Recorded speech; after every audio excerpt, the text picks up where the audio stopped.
Ladies and gentlemen, welcome to another edition of the RGM Experience podcast with me, Carl Maloney. How are you doing? You're all right. I'm that guy from RGM bothering you again for another week here in the music industry, delving into the grassroots music industry and beyond and finding interesting people within it. And today, ladies and gentlemen, we've got an interesting person that's now in the music industry as a bit of a promoter. He's done all sorts though, TV, radio, he's a counsellor as well now. I've just been having a look on Twitter. Iain Lee, hi mate. Hey Carl, it's lovely to see you. I'm sorry you couldn't find anybody interesting this week, so I'm obviously the emergency booking, but it's lovely to be here. Nice to meet you, man. Thank you. Definitely not. Well, thanks for joining us today, mate. We've got loads to talk about, and in particularly a band called the Man From Delmonte that I saw a lovely little shot online with you as a 17-year-old lad on stage with the band proper years ago, but you know, and the back. So it must be nice for you to, because I believe it's your band, isn't it? And this band is back. Well, the Man From Delmonte, the clip you're talking about is, I didn't know it was being filmed. They have a tradition of the audience would get up on stage at some point, and as a drunk 17-year-old, I would get up on stage. I didn't know anyone was filming it. I don't know how in 1990 you'd smuggle a video camera in, because they were the size of a suitcase. But someone had filmed it, and someone said, I think this might be you. And I watched it, and I looked like my eldest. I looked like Alex, my 15-year-old. So much so. And it was time travel, man. It was time travel. It was beautiful to see. Yeah. So you know, I'm quite new to the band. I'll nail my flag to the mast straight away. And I was introduced to the fan group for the band, the Man From Delmonte, and saw you in there doing a lot of work for them and trying to get this band back on the road again. And it looks like you've been doing a bit of graft in the background. So tell us a little bit about your history with the band and why, and why we are where we are. Well, I'm so glad you found it. New people are welcome. We want as many people to discover them as well. So the Man From Delmonte were active about 1987 to 1990. They were a proper true indie band, managed by John Ronson, who went on to, write movies and books and things like that. And they were big, in Manchester. They played to 2,000-3,000 people. They had the Inspiral Carpets open for them, 808 State. James invited them to open for them. So they were big, but they never quite made that leap up to the next level. They just didn't quite make it. And I loved them. I first saw them, my first ever gig, right? I was 14 and a half. And for some reason, me and my friends, Malcolm and Duncan, were allowed to go to this gig at London Central Poly, 1987. And we went to see Frank Sidebottom, who we were big fans of. The bill was Frank, Pete Shelley from the Buzzcocks, Ed Tudorpole. That's not a bad lineup for a first gig. And in between, this weird-looking band kind of shuffled on stage called the Man From Delmonte. And straight away, they looked interesting, right? The drummer looked like he didn't really want to be there. The guitarist looked really cool with this kind of tumbling curly hair and just this great shirt. The bass player, Sheila, it was a female bass player, and I have a soft spot for female bass players, know.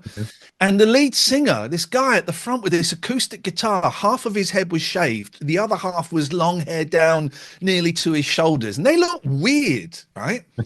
And I was thinking, okay, well, I can't remember what the first song is. A recording turned up. I can't remember the first song, but about 3 or 4, and they were good. And then about 3 or 4 songs into it, they brought out a trombone player who I later found out was called Roxy. And they played this song called Will Nobody Save Louise. And as soon as Roxy, as soon as she started that, the hairs on the back of my neck went up. And I just thought, this is my band. You know when you get that kind of tribal thing when you're a teenager? There was something about that riff, something about the audacity to bring out a trombone player. And I just went, this is my band. And I was hooked. From then on, and I would go and see them in London. I must have seen them half a dozen times. The clubs that no longer exist, the Powerhouse, Borderline, was it called? The Marquee. So I went loads of times. I was hooked. So it's weird how a trombone can do that, isn't it? Because it is one of the most annoying of instruments. Oh no, I Okay. love the trombone. I think there's an arrogance in being a pop Yeah. band and going, yeah, we're going to bring a trombone out now. What? Why are you doing that? But There's as no soon as room she for it. played it, There's no room there's for Ian, really. there's no room for it. And they were just, there was something about them, man, and the lyrics of the songs, right? I was very confused about. Let's get into the heavy stuff straight away. I was very confused about my sexuality as a kid, and it wasn't until about 4 or 5 years ago I was able to say, "Oh, I'm bisexual." But part of having the confidence to say that, even though it took decades, was they'll be singing songs about being in love with the woman. Mm. And then the next song is going to be about being in love with the bloke. And then the next song is going to be about being attracted to both men and women. And as a 14-year-old who knew there was something different about me and was very, very unsure and didn't want to acknowledge the kind of the gay side of my biness, to hear someone just openly singing about it and 1,000 people joining in, it was like, oh, okay. I'm not a bad person. I'm not the only person that has this, duality going on inside me. And it was groundbreaking for me. Yeah. But no, I can imagine, just you're feeling different and then being in a community where you just think, oh, no, I'm not that different. I don't know if that can sometimes be good or bad. They looked odd, and I say that with so much love and respect. They looked odd. They didn't dress like they were trying to be pop stars. They just were, they were odd, right? Yeah. And that really got to me. They didn't fit in. People say, what do they sound like? Well, I don't know. There's nothing comparable to them at all, as far as I'm aware. Yeah. So how did your relationship develop with the band? I presume that, they broke up for a while and they're doing gigs again, sold out Band on the Wall and another date Yeah. announced straight away after that. So what made you get involved with the band? And well, you told me the story about how this next chapter started. Well, I'm not totally sure, but Okay. so they broke up, I think, about 1990. Yeah. And I drifted on. I went to university, and girls and beer and drugs and things kind of took over. But every 18 months, pretty much from 1990 onwards, every 18 months, I'd find their CD and go, oh, I really like them. And I'd put it on, and I'd have about a month of being obsessed with them. And then the CD would get hidden again, and I would forget about it. And can I take my cardigan up? I'm boiling. I'm not doing it just to promote the merch. I'm actually really hot. And so this went on for years and years and years. And I had one of those moments about a year ago. Can't remember the timings, but I found the CD and I went, oh, it's been another 18 months. I love these. I'm going to have a little look online and see where they are. And I found this Facebook page that was being run by a bloke called Jason that had been running for years. And it had a few hundred people and it was not a lot going on. I don't think he'd mind me saying it wasn't a lot going on. And I posted a few things. I'm ADHD and I get very excited about things for a brief while. And I posted a few things. What's that? Where's the band? Mike, I could see Mike, the lead singer, was touring. And I said, does he like talking about the band? And a few people replied. And then suddenly there was a reply from Martin Vincent, who's the guitarist, lead guitarist.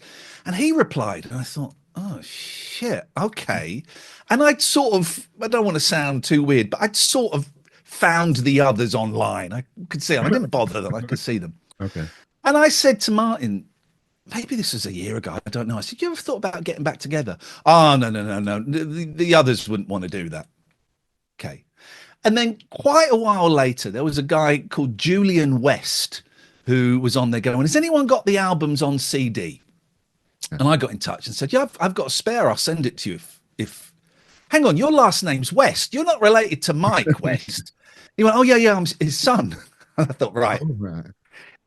Here we go. And I said, has your dad ever talked about getting the band back together? And he said, oh, me and my sister are always bugging him about it. We'd love to get him back together, but he doesn't think any of the others would want to do it. Right. And so I then did that thing of saying to him, well, I think Martin might be up for it. The lies. I started laughing. Okay, yeah. So I said that, and then I went, and he came back, and Julian came back and said, well, Dad might be up for it. So I then go to Martin and go, Martin, Mike's up for it. He said, are you sure? I said, oh, yeah, Mike's up for it. Okay, but I don't think the others. And then I got in touch with Sheila, the bass player, and I said, Sheila, would you be up for going, reforming? Because I don't think the others would. I said, oh, Mike and Martin are up for it. And then they all went, okay, we'll do it. But the drummer, Howard, won't be. He definitely won't be up for it. And I found his number and texted him. And he said, yeah, that'd be wicked. So through lies, and manipulation, and it being the right time, after 34 years, they all started talking together. They started a WhatsApp group and they started talking. And now there's this reunion is happening. Did you all end up on a Zoom and it was this lying bastard that's got us all together? In the middle. Right? Don't tell them. They haven't worked it out yet. As long as they play that gig, I don't care. But yeah, they all ended up chatting and would kind of would speak to me, and say, oh, well, this is happening. And yeah, suddenly they said, okay, we'll play a gig, but we don't want any of the hassle of putting it on. I went, I'll do it. I don't know about putting on a gig. I've got no idea. And so I found a venue, Band on the Wall, 500 capacity. I thought, well, that sounds about right. And I said to them, Band on the Wall. And they went, yeah, it's a great venue. It's quite big, though. It's 500. And I went, don't worry, you'll sell it out. Barry bullshit. And so I booked it. Paid for it, got it all signed up, put the tickets on sale, not having a clue. And they went in 19 minutes. They just went. And I was blown away. The band were like, what? This is weird. Let me put on a bigger gig for you. So that's when I booked the Academy 2, which is about 900. There's a couple of tickets left, but it's pretty much sold out. Wow. Then they put on another gig in a really small venue in Rossendale, 90-seater. Promoter in London got in touch and said, we've got a venue called 229 Great Portland Street. We'd love to put the band on. And it's evolved into this thing. Wow. Just random promoter got in touch in London and said, yeah. It's weird how they find out this kind of stuff, isn't it? It is. I can't remember his name, which is bad of me, but he said, oh, I think it's AEG Promotions, I think. He said, oh, I used to put the band on in London back in the day and I'd love to do it. Here's some money. And I went back to them and went, this guy wants to pay you money up front to play. And they're like, okay. So it's evolved into this thing, and they've had their first rehearsals, and they very kindly invited me along. There's these gigs, there's a documentary being made about them. Me and my friend Danny Ibison are working on a book. It's all happening, and I'm absolutely blown away by it. I'm thrilled. Well, you've got a lot on your plate as well, so has it turned into like this thing? Is it enjoyable, or is it just like, oh bollocks, I've got myself into some right work here? I am buzzing about it. Nice. I'm having a great time. I've met so many lovely people who are reaching out and helping. So many people who were initially associated with the band are coming back. Katrina, who used to sell the merch at the gigs back in the 90s, she's going to come and sell the merch at the gigs. And I cannot remember her name. I think it's Penny. Penny, who used to print the T-shirts back in the day, is now printing the T-shirt. She printed this. Yeah. So I'm going to be honest. I'm dealing with the money and the merch and the tickets, and I'm not great at it, right? So I do find that bit. I find that work, right? Because I'm not great at maths, and suddenly there's a lot of money, and I'm having to work it all out. So I'm not great at maths, but I'm doing it, and it's my pleasure, and I'm thrilled that I'm playing even the smallest part in this. I'm very tempted to get a T-shirt that says the manager from Delmonte. I'm not their manager, right? At all. I would never, but part of me wants to get that T-shirt. So some of it's work. I haven't got the CD here, but I've re-released the 2 albums on a CD. I've put together a package. And I'm learning as I go along. I'm waiting for a grown-up to come along and say, I'll take over now, son. Yeah. But honestly, Carl, I'm so thrilled to be so intimately involved in they are one of my top 3 favorite bands, and the other 2 are the Monkees and the Beach Boys. So that's not bad company. I'm thrilled. I'm absolutely thrilled that I'm doing anything with this. So no, I'm happy to do all of that businessy side if it means they can focus on the music. Well, it's so nice to see some nice stories coming out of the music industry, because there's a lot of the actual industry itself's had a lot of hammer over the years. You have a cough. Go on. Thank you. It's so it is, the arts has always, struggled and been the first to be attacked for finances and that kind of stuff. And it's just so nice to have a good news story on his hands, because I can just see from your enthusiasm that it's good. It's just good. It's beautiful. I'm loving it. And what is great is suddenly that Facebook page that was a bit flat. Yeah. So much respect to Jason, because he was holding that ember. He was holding that ember, and he allowed me and a few others to kind of blow on it and make it grow into a fire. So many people are coming out and going, "Oh shit, I used to love them, forgotten about them," or I can't, this is the Manchester reunion that we want. So many people are coming out of the woodwork and are blown away. And then people like you are coming along who didn't know them and going, "Well, this is an interesting band. I'm going to check this out." And I'm so grateful that you got in touch and invited me on, because I can talk about them forever. But it also shows that this is growing, and this could be a bigger thing. They've got 4 gigs booked in. I have no idea what they're going to do after the 4 gigs. That may be it. And if that's it, fantastic, it happened. But say there's a film being made. The first concert's being filmed for release. My dream would be they get together and record a new album, because they never really recorded an album. There was a comp and a live one. My dream is they get together, record an album, we put that out on CD and vinyl, and they get together a dozen times every year, make it an annual thing, and play some shows. That's my dream. Yeah. And I'm sort of slowly, maybe I need to do that thing again. Mike says he wants to record an album. It's harder to do now, Carl, because they're talking to each other. But I think that I hold out hope that will happen. And in that first meeting, then, when they all got together, what was that? That must have been quite nice, just to see old friends speaking again, just on a human level. That must have been quite nice too. The first few meetings were on Zoom and WhatsApp, and I wasn't there, but I would get reports back from 1 or 2 of them that it was lovely. I didn't know how the band ended. I didn't know if there was bad blood or anything like that. Turns out there wasn't. It just, kind of had its time, and it fizzled out.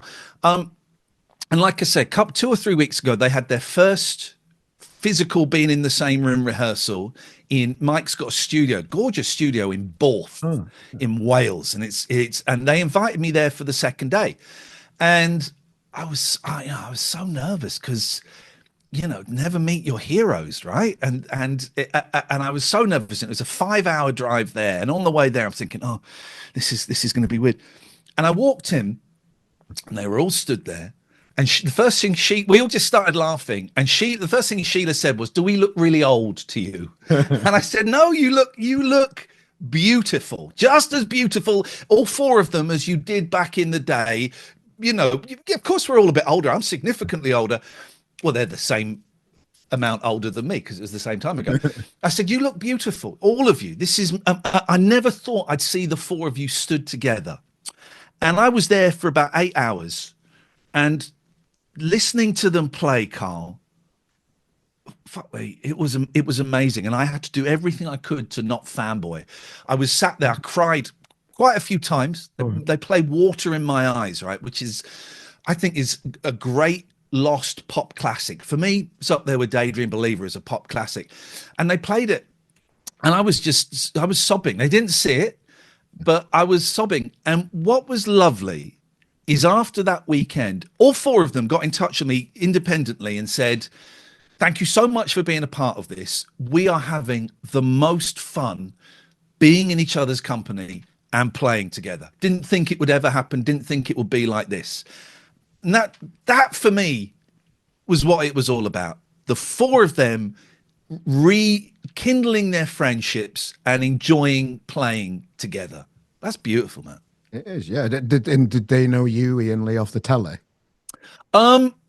Do you know? I don't think Mike did. I don't know if I know Martin did, because when I first mentioned a reunion to him, he sort of joked, or maybe one of us joked about getting the 11 o'clock show back together, which is what a show I used to do years ago. I said, "Oh, I'll give Daisy and Ricky and Sasha a call, and we'll sort that out."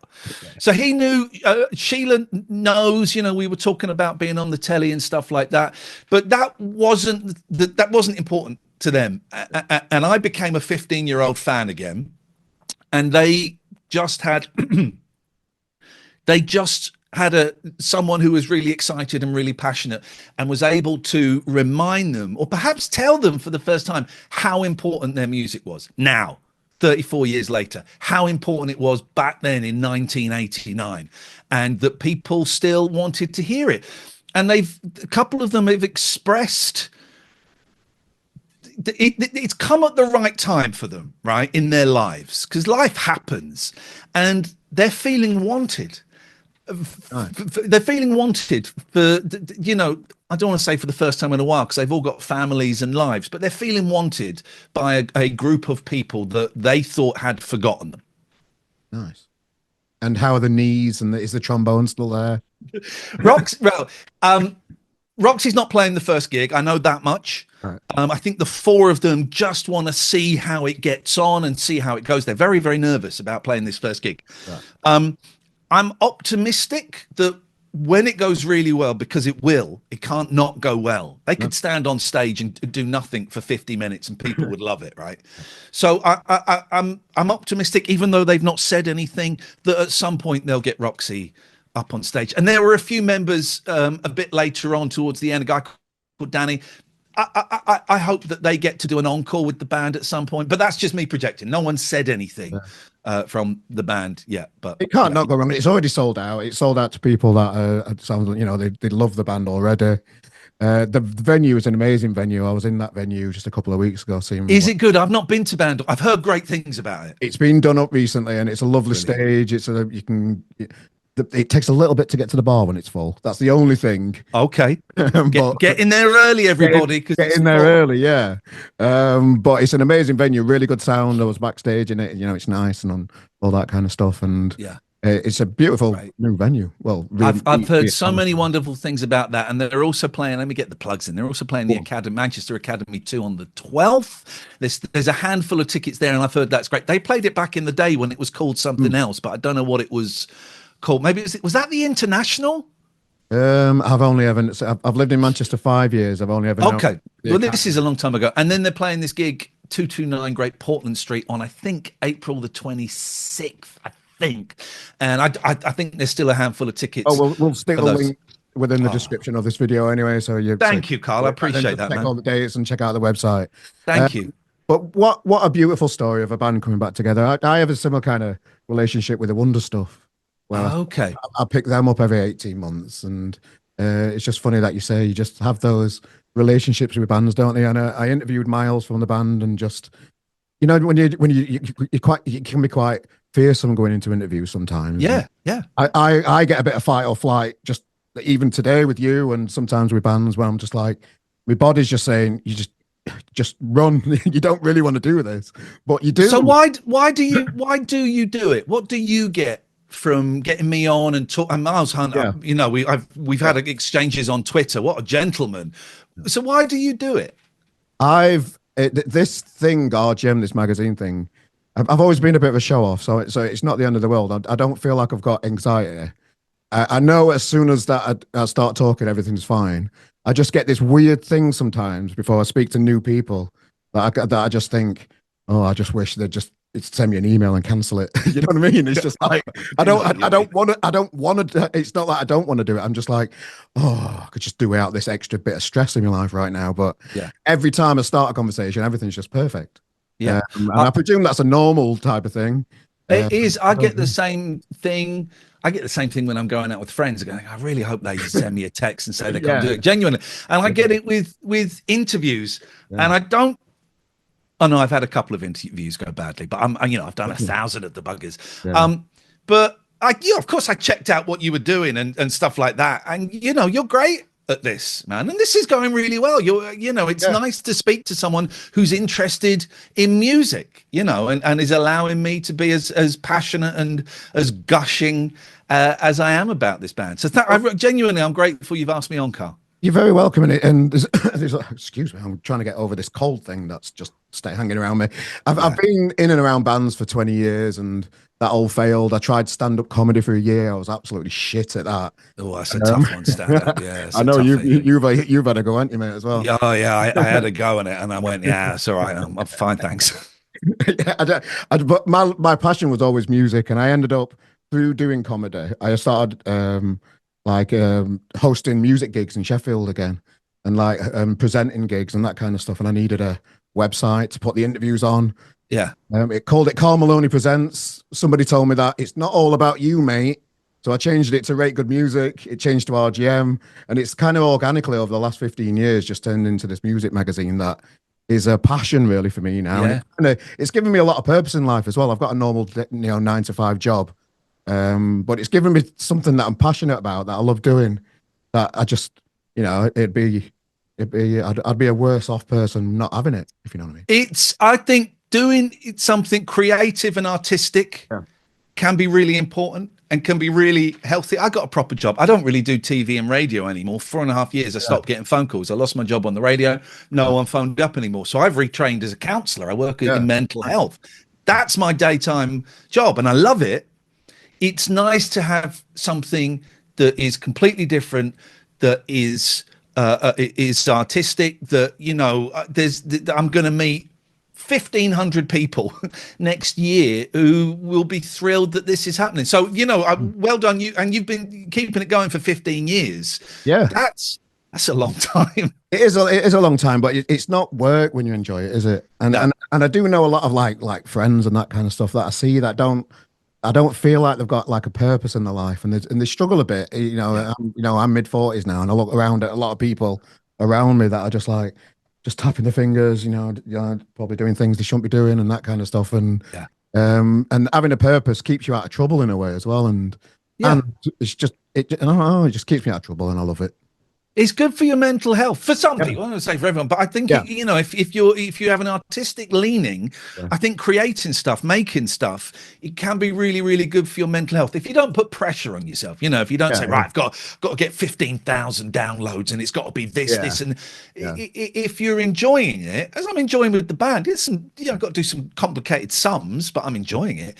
If you're enjoying it, I think it can be really good, mental health, good for your soul, good for your spirit. I think it's a powerful stuff, and well done you for creating something and making something, Thank you. It like, as I say, God, my throat today. It doesn't feel like work. I just love doing what I do. And just one thing, like in lockdown, I was a fan of the late night alternative when you were on the radio before it all ended. And wow. I listened to it through the lockdown periods, you and Catherine, and just really enjoyed the show and the podcast and that kind of stuff. And that was, it was really surprising to see how many people were really struggling at that time of a night during lockdown, through the booze and everybody phoning in, and all the characters that phoned in on that show. And is that where you started to learn about people with mental health issues? Well, that means, honestly, hearing that, I didn't know you were going to say that, and that blows me away, because I do feel, don't want to get too heavy, I do feel kind of forgotten by the industry. It's like a footnote. But so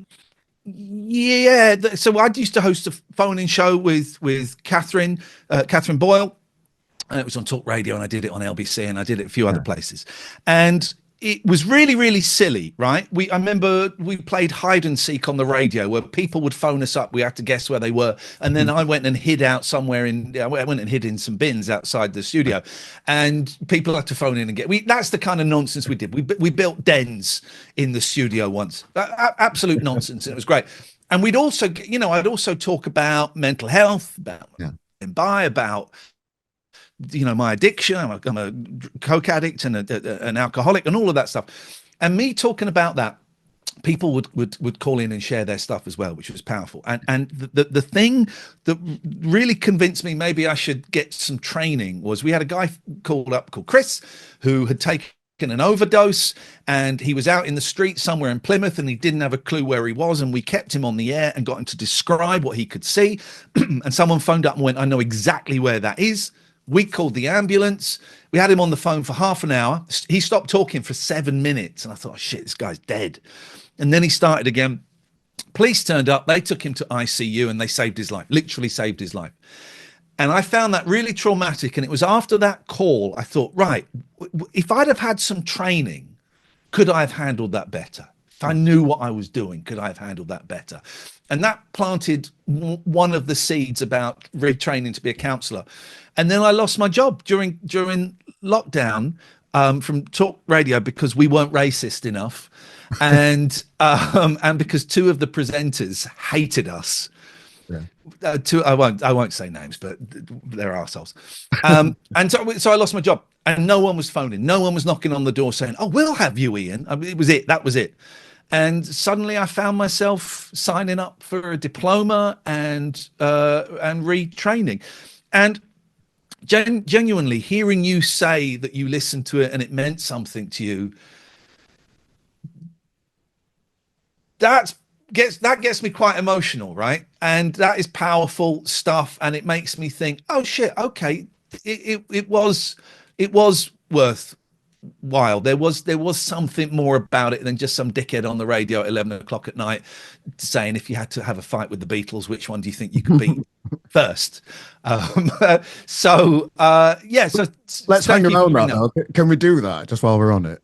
A lot of people said Ringo because he's sitting down, which I thought, and a lot of people said Lennon because they think he's all mouth. If you had to have a fight, Carl, with the Beatles, which one are you going to take out first? Right. Okay. I think I would like to. I think I'd need to take George out first because I think he'd be handy. You think he'd be? Oh, yeah. I think because he's quiet. I think he'll be. I think he can look after himself. I think he's. I think he can proper. Look after himself. And I watch a lot of. I'm going to see Paul McCartney on Sunday in Manchester, and I just can't. Oh, I'm seeing him on Wednesday. Oh, yeah, nicely. Yeah. Yes, mate. Yeah. So I'm probably looking forward to that. But I think. Just like watching some old interviews just in the last week or so, just seeing George and how catty he were and how honest he were just about people. And I think I'd take George out first, just so he's gone. Then I think I'd have to take Lennon out because I think he is a bit handy. Okay. I think Ringo last and then Paul third. I reckon McCartney, I reckon he's got some moves. Yeah, I just reckon he's got some moves. Have you ever seen him live before? Yes, yeah. About 10 years ago in Sheffield. Yeah, I've seen him a few times. I'm taking my eldest, Alex, he'll be 15 in January, and he's really into music, right? And his favourite singer is this brilliant singer-songwriter called Biba Doobie. Check her out. She's amazing. Check, if you want to find a Biba Doobie song, listen to She Plays Bass, right? Which she's done her homework. That's like a 1994 indie pop song. It's a bit of the Cardigans, a bit of Nirvana, all of this. She Plays Bass. If that had come out on a single in 1994, I'd have been all over that.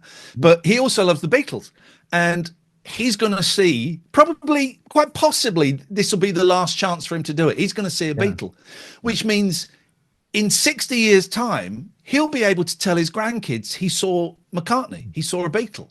So it's going to go on for a long time. I'm so excited. Man. I'm too giddy. Yeah. It could be the last time he plays a set of shows. Who knows? But then, to be honest, we've said that every time he's been around. His last gigs, just for myself. I was there on his last gig, but obviously I don't mean that. Did you think 10 years ago when he would have been 72 or you never thought, oh, well, I'll see him again in 10 years. It's wild, man. I cannot wait. Yeah. I can't wait for that. And one little question I want to ask you about is when I'm going to sleep at night, me and the missus at night, we listen to Radio 4 Extra. Okay. So we hear your tentative links introducing the show and that kind of stuff. That job to me, this is a bit of a random question. I've just got to come to it. It feels like that is possibly one of the hardest jobs to do. Oh, why do you think that's hard? Because it feels like you're doing comedy to a Zoom group. It feels like you're obviously you don't get anything back, do you?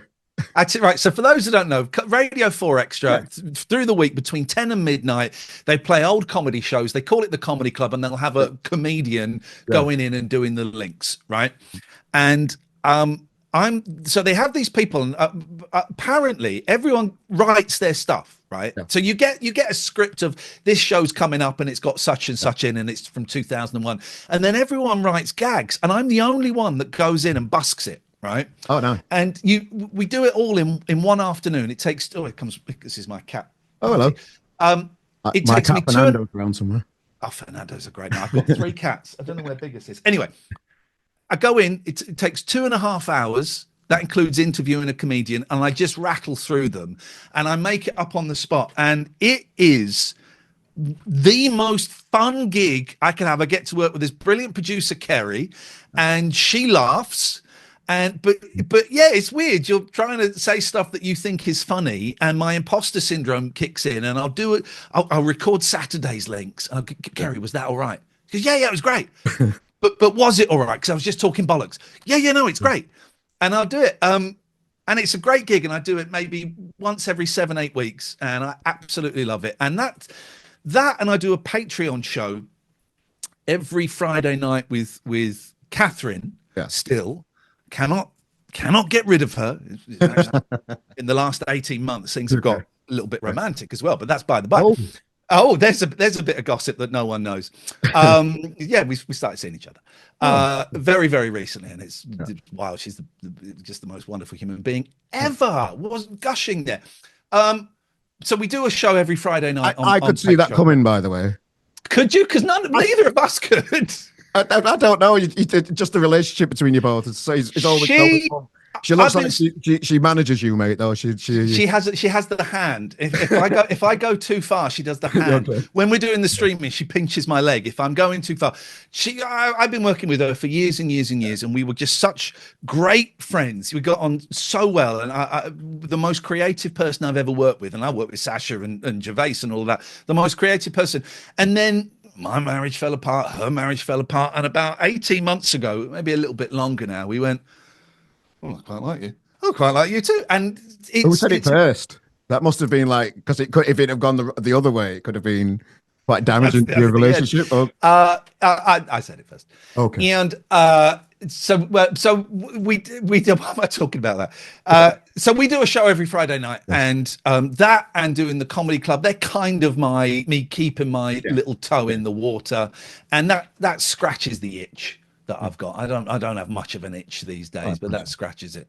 Well, congratulations anyway.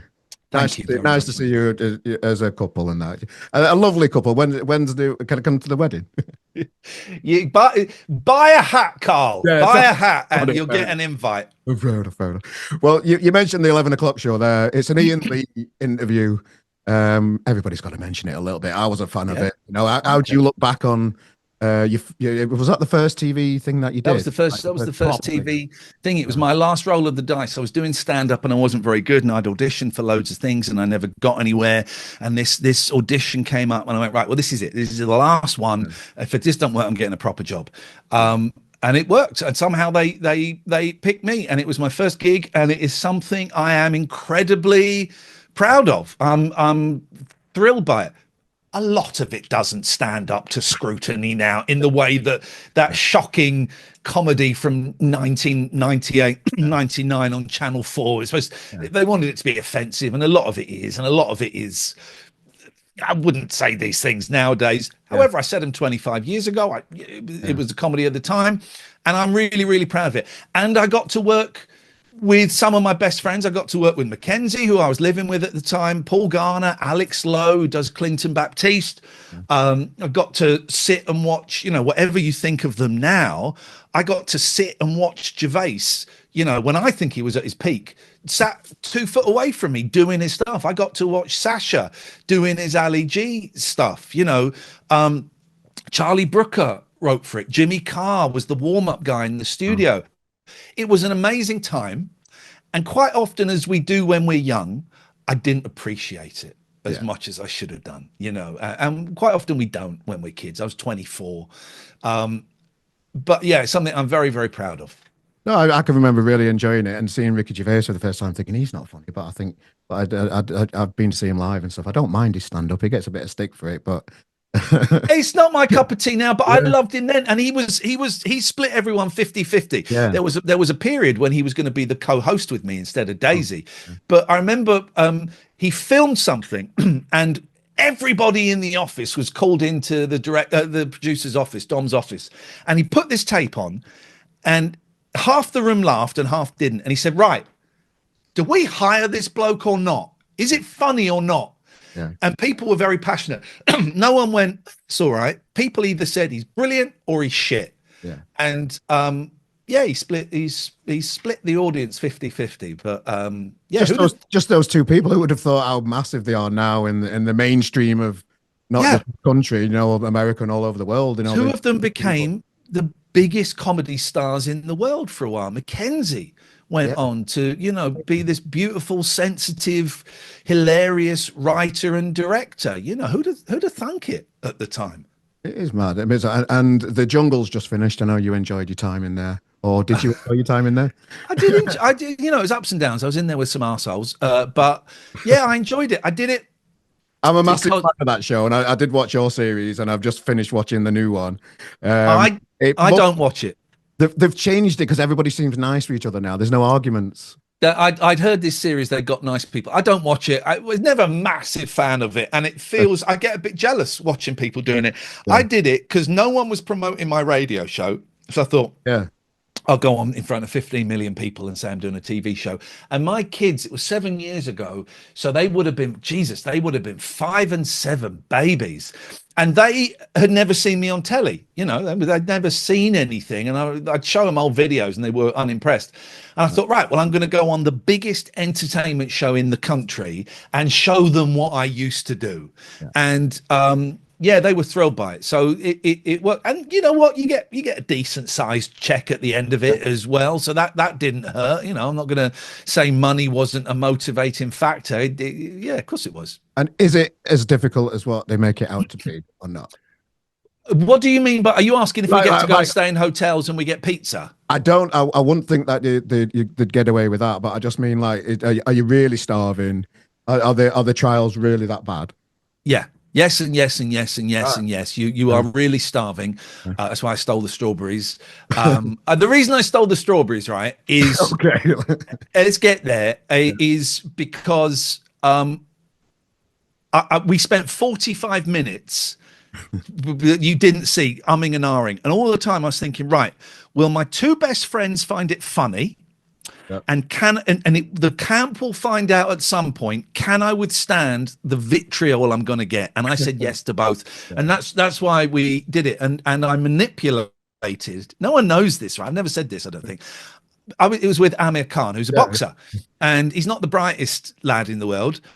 He turned out to be an arsehole. But I made him think it was his idea. And it's like I hypnotized a chicken.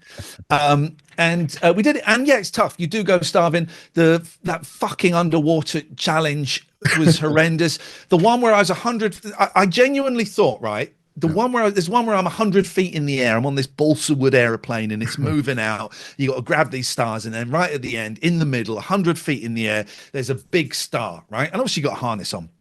And they said, right, if you jump, you got to jump and grab that star, but you won't fall. You'll just hang there. You got the harness. You'll just hang there, and someone will come and get you.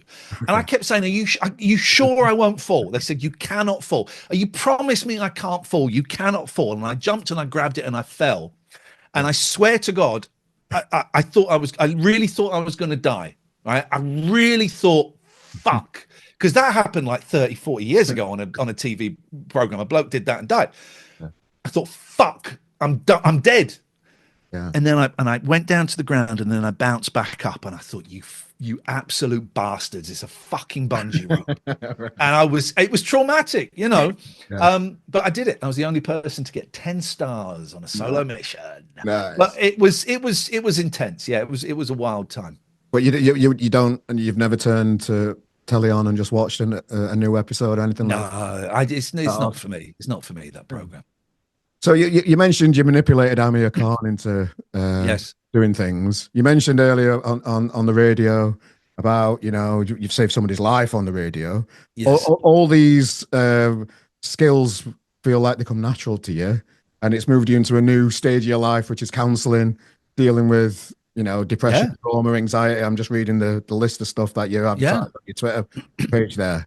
So it is being a counselor a bit like mind games? Um, no, it's nothing like mind games. The Oh, trick I had to learn was to shut up and listen, right. because my Yeah. job was talk. I get paid by the word, pretty much, Right. So what the main thing I had to learn was it's not about me. So ego that goes over there, Yeah. and the people that are sat opposite me, um, have quite probably never had anyone listen to them. Mm.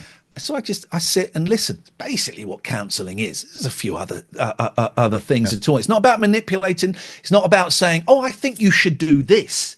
It's Yeah. about listening, kind of reflecting back, acknowledging that they're being heard. That I'm listening to them and what they experienced is real.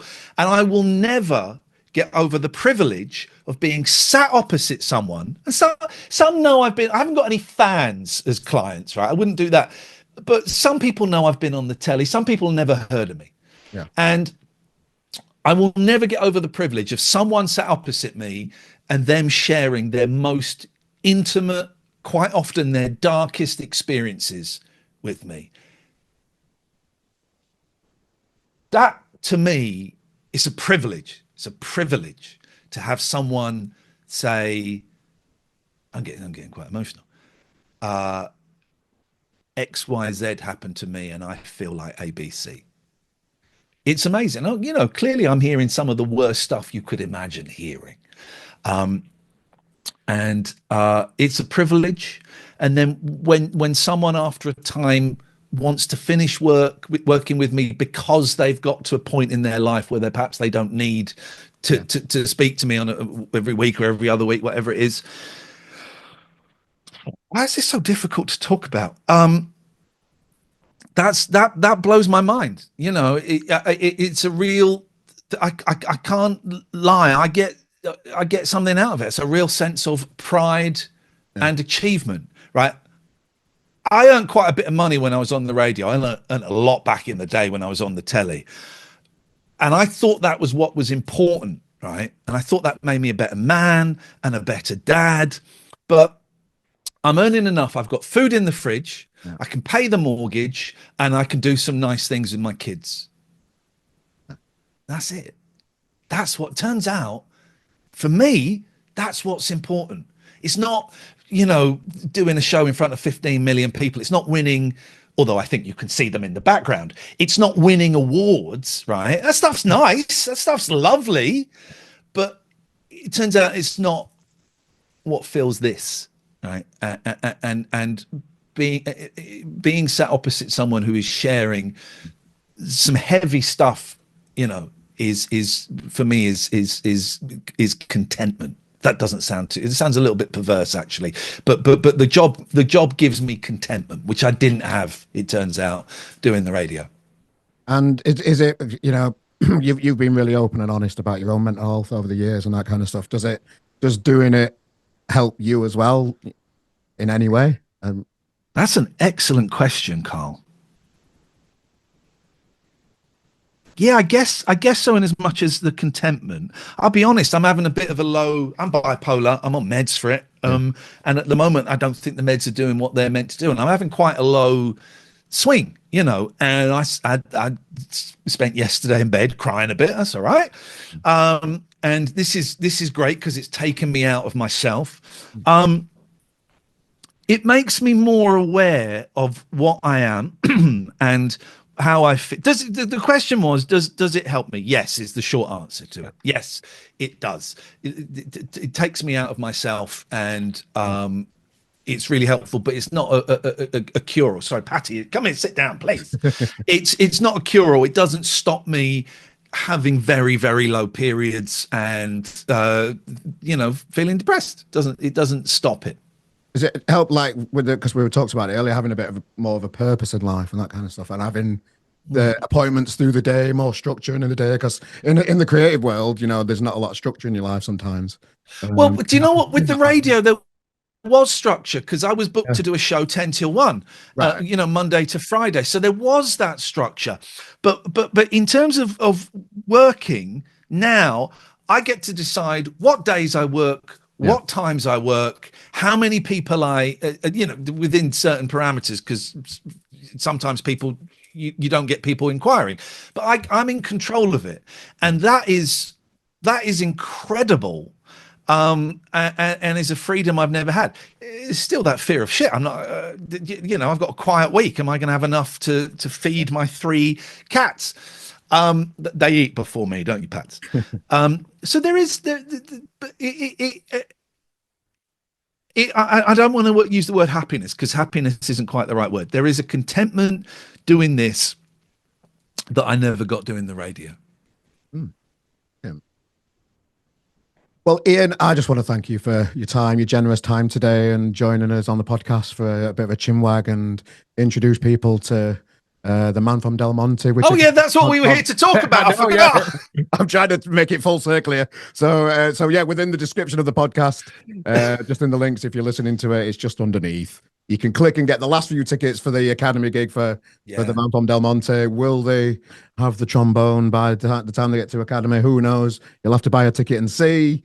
And there's t-shirts, there's CDs on the on the manfromdelmonte.com. And I really suggest finding the Facebook page, because it's growing, and there's a great community there, people sharing stories, old pictures, and I thoroughly recommend it. And Carl, genuinely, man, thank you so much for showing an interest and having me on. It's an absolute thrill to talk about this band, and I'm buzzing about it, and I'm really grateful you asked me to come on. Thank you. Very welcome, mate. Well, enjoy the rest of your evening. And yeah, thanks, ladies and gentlemen, for joining us for another episode of this RGM Experience podcast. We will see you again next week.